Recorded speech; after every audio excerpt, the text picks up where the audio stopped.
Hoy en Esperanza Cultural, uno de los mejores cuentos cortos de Charles Dickens, La historia de nadie. Por favor suscríbete a nuestro canal Esperanza Cultural. Ahora nuestro cuento de hoy, La historia de nadie. Vivía en la orilla de un enorme río, ancho y profundo, que se deslizaba silencioso y constante hasta un vasto océano desconocido. Fluía así, desde el Génesis. Su curso se alteró algunas veces, al volcarse sobre nuevos canales, dejando el antiguo lecho, seco y estéril, pero jamás sobrepasó su cauce, y seguirá siempre fluyendo hasta la eternidad. Nada podía progresar, dado su corriente impetuosa e insondable. Ningún ser viviente, ni flores, ni hojas, ni la menor partícula de cosa animada o sin vida volvía jamás del océano desconocido. La corriente del río oponía enérgica resistencia, y el curso de un río jamás se detiene, aun cuando la Tierra cese en sus revoluciones alrededor del Sol. Vivía en un paraje bullicioso, y trabajaba intensamente para poder subsistir. No tenía esperanza de ser alguna vez lo suficientemente rico como para descansar durante un mes, pero aún así, estaba contento, tenía a Dios por testigo y no le faltaba voluntad para cumplir sus pesadas tareas. Pertenecía a una inmensa familia, cuyos miembros debían ganarse el sustento por sí mismos con la diaria tarea, prolongada desde el amanecer hasta entrada la noche. No tenía otra perspectiva ni jamás había pensado en ella. En la vecindad donde residía se oían constantes ruidos de trompetas y tambores, pero no le concernían en absoluto. Esos golpes y tumultos procedían de la familia Bigwig, cuya extraña conducta no dejaba de admirar. Ellos exponían ante la puerta de su vivienda las más raras estatuas de hierro, mármol y bronce y oscurecían la casa con las patas y colas de toscas imágenes de caballos. Si se les preguntaba el significado de todo eso, sonreían con su rudeza habitual y continuaban su ardua tarea. La familia Bigwig, compuesta por los personajes más importantes de los alrededores, y los más turbulentos también, tomó a su cargo la misión de evitar que pensara por sí mismo, manejándolo y dirigiendo sus asuntos. Porque, verdaderamente decía él, carezco del tiempo suficiente, y si son tan buenos al cuidarme, a cambio del dinero que les pagaré, pues la situación monetaria de dicha familia no estaba por encima de la suya.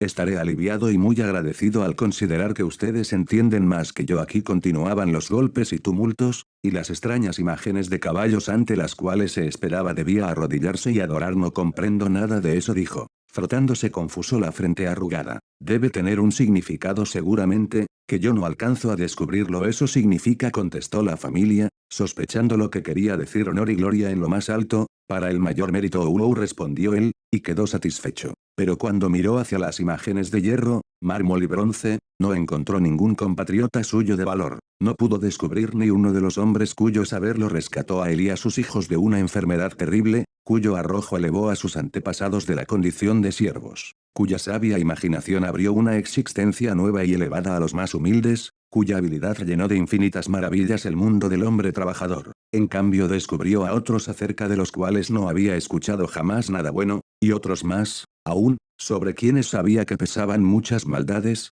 Se dijo para sí, no lo entiendo del todo, de modo que se fue a su casa y se sentó junto a la lumbre, para no pensar más en ello. En este tiempo no había lumbre en su chimenea, cruzada por surcos ennegrecidos, a pesar de ello, era su lugar favorito. Su mujer tenía las manos endurecidas por el trabajo constante, y había envejecido antes de tiempo, pero aún así la amaba mucho. Sus hijos, detenidos en el crecimiento, exhibían señales de una alimentación deficiente, pero se notaba belleza en sus ojos. Por sobre todas las cosas, existía en el alma de ese hombre el ardiente deseo de instruir a sus hijos. Si algunas veces resulté engañado, decía, por falta de saber, al menos que ellos aprendan para evitar mis errores. Si es duro para mí recoger la cosecha de placer y sabiduría acumulada en los libros, que a ellos les resulte fácil, pero la familia Bigwig estalló en violentas discusiones acerca de lo que era legítimo enseñar a los hijos de ese hombre. Algunos miembros insistían en que determinados asuntos eran primordiales e indispensables, y la familia se separó en distintas facciones,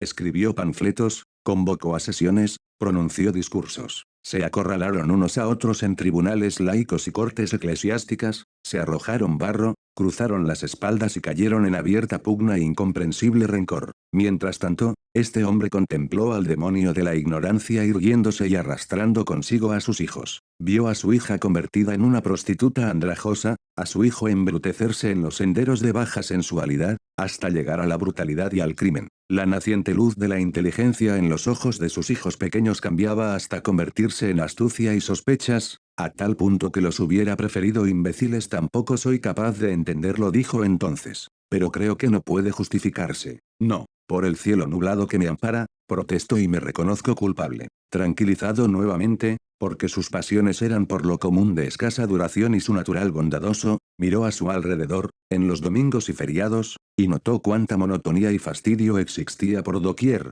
cuánta embriaguez surgía de allí, con su séquito de ruindades. Entonces recurrió a la familia Bigwig, diciendo, somos gente trabajadora, y sospecho que la gente trabajadora, de cualquier condición, necesita refrigerio mental y distracciones. Vean las condiciones en que caemos cuando descansamos sin ellas. Vengan, distráiganme inocentemente, muéstrenme alguna cosa, denme una escapatoria. Pero la familia Bigwig se alborotó. Cuando varias voces pudieron escucharse, se le propuso enseñar las maravillas del mundo, las grandezas de la creación, los notables cambios del tiempo, la obra de la naturaleza y las bellezas del arte en cualquier periodo de su vida y cuanto pudiera contemplarlas. Esto originó entre los miembros de la familia Bigwig tanto desorden y desvarío, tantos tribunales y peticiones, tantos reclamos y memoriales, tantas mutuas ofensas. Una ráfaga tan intensa de debates parlamentarios donde el no me atrevo seguía al lo haría si pudiera, que dejaron al pobre hombre estupefacto, mirando extraviado a su alrededor. Yo he provocado esto, se dijo, y se tapó aterrorizado los oídos. Solo intento hacer una pregunta inocente, surgida de mi experiencia familiar y del saber común de todo hombre que desea abrir los ojos.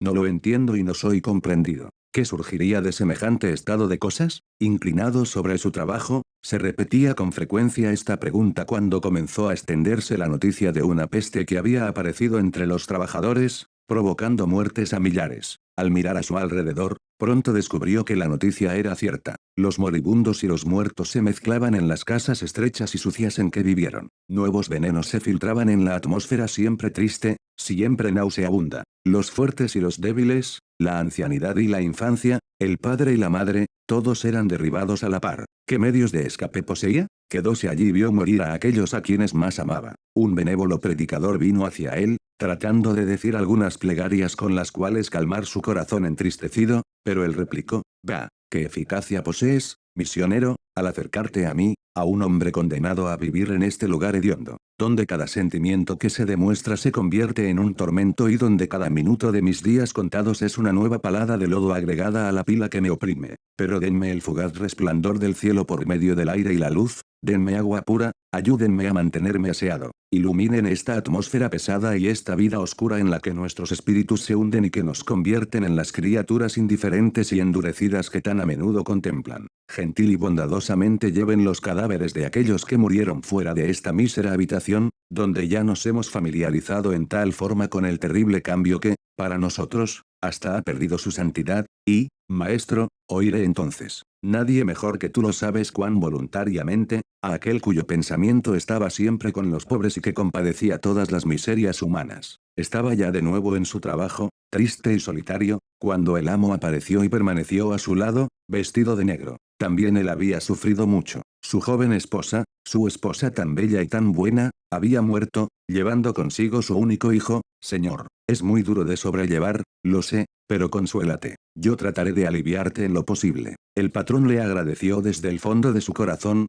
pero contestó, trabajadores. La calamidad comenzó entre ustedes. Si hubieran vivido en forma más saludable yo no sería el viudo desconsolado del presente, señor, replicó el trabajador, moviendo la cabeza. He comenzado a comprender hasta cierto punto que la mayor parte de las calamidades provendrán de nosotros, como provino esta, y que nada se detendrá ante nuestras pobres puertas mientras no nos unamos a aquella gran familia pendenciera, para hacer las cosas que deben hacerse. No podemos vivir sana y decentemente hasta que aquellos que se comprometieron a dirigirnos nos proporcionen los medios. No podemos ser instruidos hasta que no nos enseñen, no podremos divertirnos razonablemente hasta que ellos no nos procuren diversiones, solo podremos creer en falsos dioses, en nuestros hogares, mientras ellos ensalzan a muchos de los suyos en todos los lugares públicos. Las malas consecuencias de una educación imperfecta, de una indiferencia peligrosa, de inhumanas restricciones, y el rechazo absoluto de cualquier goce, todo procederá de nosotros y nada se detendrá.